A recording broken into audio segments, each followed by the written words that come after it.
Chapter 16, The Desert.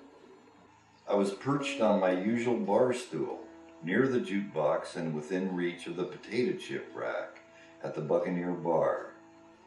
It was February 1967. The moon was full.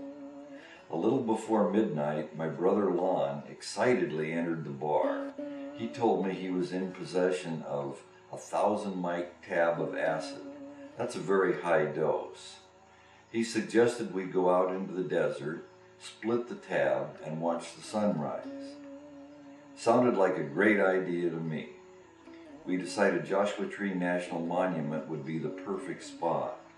We figured it'd take us about 2.5 hours to get there, so we needed to get going if we wanted to be frying when the sun came up. February. Desert cold at night. Need jackets, blankets, big thermos, hot coffee. We went to my apartment for the blankets and thermos and left Costa Mesa about 1 in the morning. We were driving Lon's old blue VW bus with the name and logo of his old Nebraska high school rock band, the Panics. Panics was painted in huge letters on the side. We called it the Panic Bus, of course. First stop, Denny's restaurant, to fill our thermos with hot coffee. We arrived in Joshua Tree before 4 in the morning. Joshua Tree National Monument looked very spooky in the light of the full moon, that cold, quiet February morning. We parked the Panic Bus near a large clump of rocks several miles off the main road leading to the monument. Lon broke the 1,000 mic tab of acid into 2 equal portions. We washed it down with a bottle of Schlitz that we'd brought with us from the Buccaneer, grabbed our blankets and thermos, and set out on foot into the desert.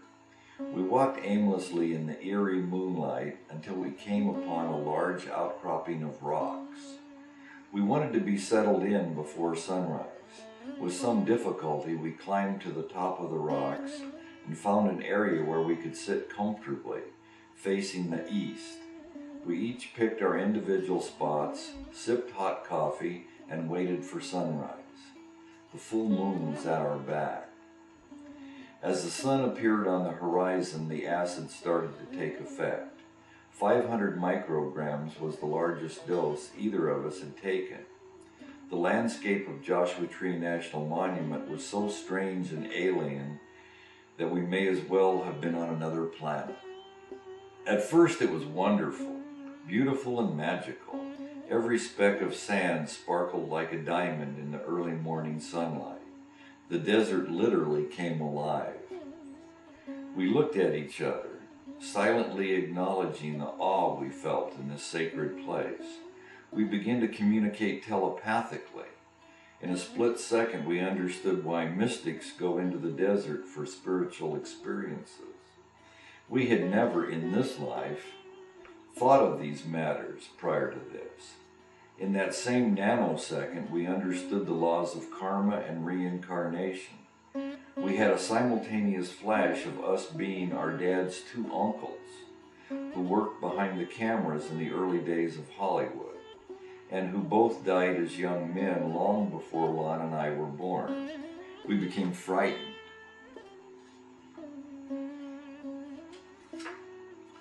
Lon secretly brought a portable radio with us and said out loud, "Let's hear some music."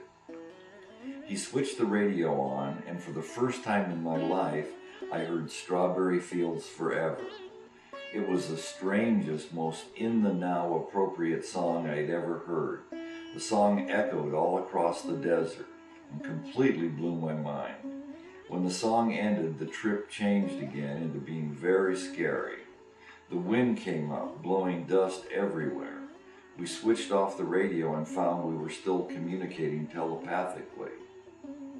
We intuited that mystics and yogis struggle and perform austerities for years to have direct mystical experiences. Through the LSD, we trespassed into this region of the mind, unprepared and grossly impure. Sooner or later, we would have to pay our dues. We realized we might not be allowed to leave the desert. We were terrified. We knew we had to get out of there immediately, but were disoriented. Where did we park the bus? Which direction do we go to find it? Everything looked different. We had no landmarks. We heard what sounded like children's voices laughing way out in the desert. We started to follow the sound. If there were people out there, they could direct us to the road. As we walked farther into the desert, I got a bad feeling. We stopped, looked at each other, and realized there were no kids out there. It was our own minds, or the sounds of us as kids, or a desert spirit leading us away from life as we know it. We turned and ran the other way. Now the wind was really blowing. We seemed to be running in slow motion. Finally, we spotted the beautiful blue panic bus. Of course, the bus was breathing heavily, and the words, "the panics," were dripping down the side of the bus, but we knew it would get us home. The drive back down the 29 Palms Highway to the freeway was pretty weird.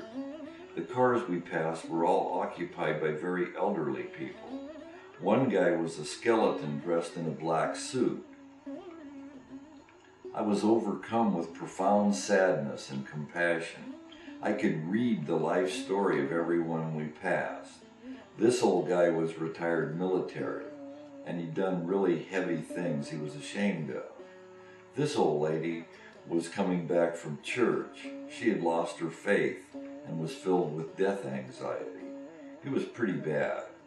Things began to pep up again when we hit the westbound 10 freeway.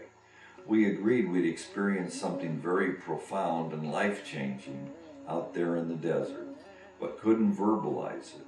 We knew we wanted more mystical experiences, but without the drugs. I knew I had to find out what yoga really meant.